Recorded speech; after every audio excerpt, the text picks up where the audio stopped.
The trap was constructed in no time, a marvel of engineering. I truly outdone myself. I watched from a comfortable distance as Donki put the plan into motion.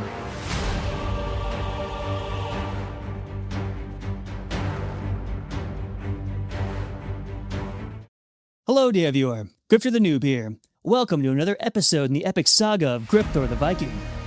Before we resume our adventure, I'd like to share an important life update. I've decided to get jacked, swole, ripped. Now I know what you're thinking. Grifter, you're already so buff and handsome. You're right, however, and this may be hard to believe, but my physique is all natural, achieved without even trying. Just imagine what'll happen if I actually apply myself. My mom agreed to hire me an elite personal trainer, Planet Fitness. My first session is tomorrow. Stay tuned to see my physique transformation. In the meantime, let's get back to Viking stuff. Previously, I was cast into Valheim by a giant bird with terrible customer service. Odin sent me a servant. I decided to name him Donki. He was thrilled. He immediately tried building a base in the worst possible location. I explained that we needed to scout properly first. The perfect base requires strategic positioning, good energy, the works. We sailed the entire world. Forests, swamps, plains, lands of fire and ice. Every biome fell short. Donki died repeatedly along the way. Tragic, but unavoidable given his negative aura. And just as I was about to lose hope, I saw something off in the distance. Something that would change my life forever.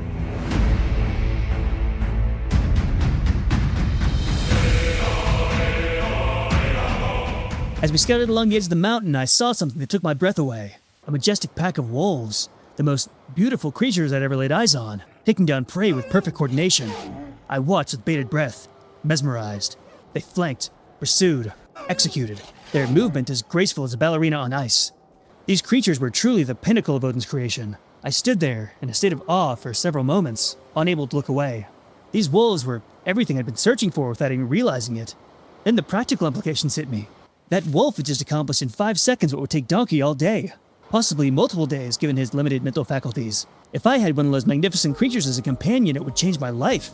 Solve all of my problems. I would have someone to lean on. Someone who agreed with me. Even in the face of Donki's overwhelming negativity, it could hunt for us, protect us, act as the missing piece in our duo. The more I thought about it, the more it made sense. Every great adventuring group had 3 members. Aragorn had Legolas and Gimli. Kirk had Spock and McCoy. All I had was Donki. This was the missing piece I'd been looking for. The base search could wait. Odin had blessed me with a golden opportunity. Now I just seize it. I explained my plan to Donki. Slowly, I knew he wouldn't grasp it at first. Our new objective was to tame one of these glorious hounds. As expected, Donki decided to immediately crap all over my dreams with practical objections. For some reason, he seemed to think that this was a stupid idea. He insisted that wolves required better equipment and mid-game progression, which we would have already had if I just let him build a base where he wanted. I had no time for his cowardice. Fortune favors the bold, and so do wolves. We were wolf guys now. He would help me tame one or get punched. His choice. My initial approach was simple, an offering of meat, currency in the wolf world. I would approach the wolf directly and attempt to befriend it. Wolves are excellent judges of character. It would sense my good intentions and realize that we were natural companions. My plan didn't work. Donki mocked me, but I was undeterred, unwavering in my goal. This wolf would become my best friend, no matter how long it took. It was my fault.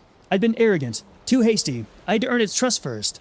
It became clear that a more sophisticated approach was required. Wolves are highly intelligent creatures, after all. I would have to use some manipulative tactics, use its weaknesses against it. The wolf would forgive me once we were friends. After many minutes of intense thinking, I had the perfect strategy. Humans are natural long-distance runners, especially Donki. Despite his negative behavior, I couldn't deny his physique. This was our advantage. Besides, I had tried the first attempt. It was his turn. I had a brilliant plan. I called it Operation Wolf Trap Omega. I would design a trap. We'd build an elaborate tower to exhaust the wolf. Its lack of sweat glands would force it to overheat far before Donki. Once it reached the second floor, it would find a platter of meat and eat gluttonously. Not only would it be exhausted from the run, its metabolism would siphon its remaining energy, making it sleepy. It would climb the final staircase where it would find a comfortable bed. It wouldn't be able to resist taking a nap. This would give Donki a perfect opportunity to entrap it. Once the wolf was contained, we'd be able to properly tame it. I'd be able to show it that I meant it no harm. The plan was foolproof. Donki-proof. Probably. I explained every detail to Donki. He had concerns. Apparently he thought wolves don't get tired and won't use beds. I reminded him that I'm the strategist. His job was execution, not questioning. The trap was constructed in no time, a marvel of engineering. I truly outdone myself. I watched from a comfortable distance as Donki put the plan into motion.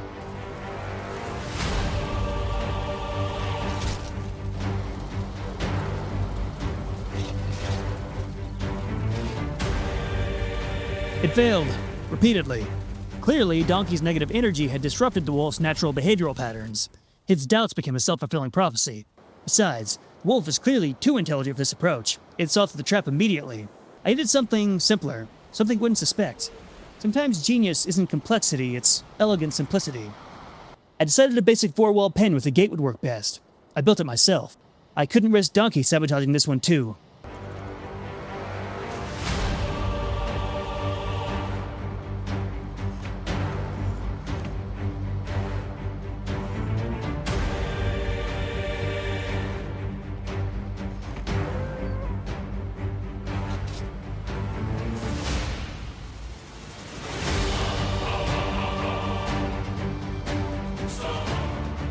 To my amazement, Donki actually managed to pull it off. The plan went off without a hitch. The wolf was finally mine. Now it was just a matter of patience. I would feed the wolf, nurture it, watch it intently until it realized that I was offering it a better life. I could tell he was starting to trust me. There were small signs, subtle movements, the way he paced back and forth in the pen. Left, then right, then left, then right again. That was a sign of respect. Wolves express affection differently than humans. He was adjusting to his new life, processing his fortune at finding such a capable best friend, a new pack leader. After several days, the transformation was complete. He was tamed, loyal, ready.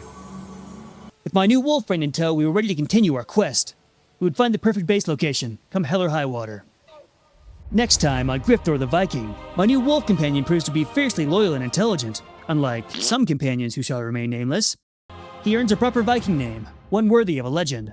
Our quest for the perfect base location reaches its thrilling conclusion, and I make a discovery that changes everything, even if it feels strangely familiar.